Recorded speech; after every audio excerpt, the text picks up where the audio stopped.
This is breaking news. Zohran, what's your reaction to Mayor Adams dropping out of the race? You know, Donald Trump and his billionaire donors can determine the actions of Andrew Cuomo and Eric Adams, but they will not dictate the results of this race. And what we've seen today is a reflection of the fact that New Yorkers know that Andrew Cuomo's agenda is Eric Adams' record. That's what he's running on. That's what we're going to defeat on November 4th. And why are you linking a call to President Donald Trump and corruption in this statement? Well, I think we've just seen time and time again Donald Trump speaking openly about the fact that he wants to change the contours of this race to stop our campaign.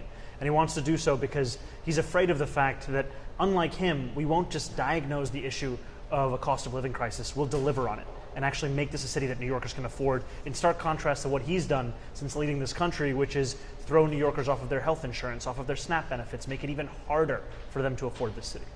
And are you concerned about this being a two-man race now, even though other names will be on the ballot? Look, I can tell you that Andrew Cuomo wanted me to be his opponent in the primary, and we beat him by 13 points. And so I continue to be confident of our chances on November 4th to deliver a city that actually puts working people first and not one that has been led into this crisis by people just like Andrew Cuomo. Mm-hmm. And what's next? How do you court the votes that Adams had like leaders in the Orthodox Jewish community, some of the leaders of the Black community? You continue to make the case, and you recognize also the fact that when Eric Adams ran 4 years ago, he ran on a promise to working class New Yorkers to deliver them both safety and justice, to ensure that the voices of the outer boroughs were brought to City Hall. And there were so many New Yorkers who were inspired by that message. But instead of delivering on it, what he did was raise their rents, slow their buses, and cut funding for their schools, for their childcare, for their libraries.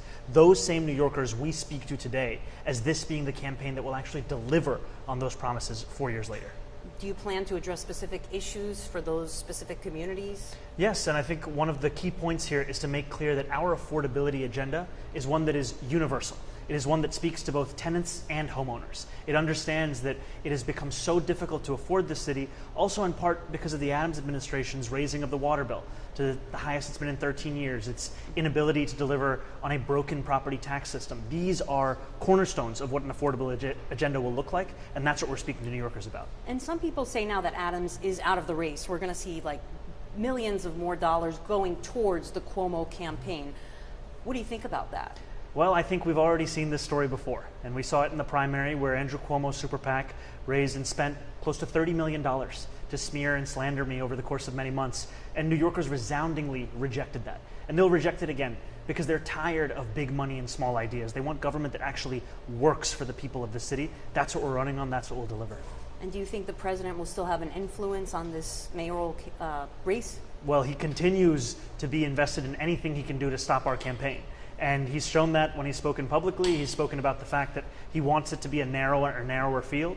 And it's not an offense to us because of our concerns about defeating Andrew Cuomo. We've already done it. It's an offense because it showcases a belief that democracy is something to be bought by oligarchs, not a reflection of the needs of working people. Anything else? That covers it. Okay, thank you. Thank you so much. This has been breaking news.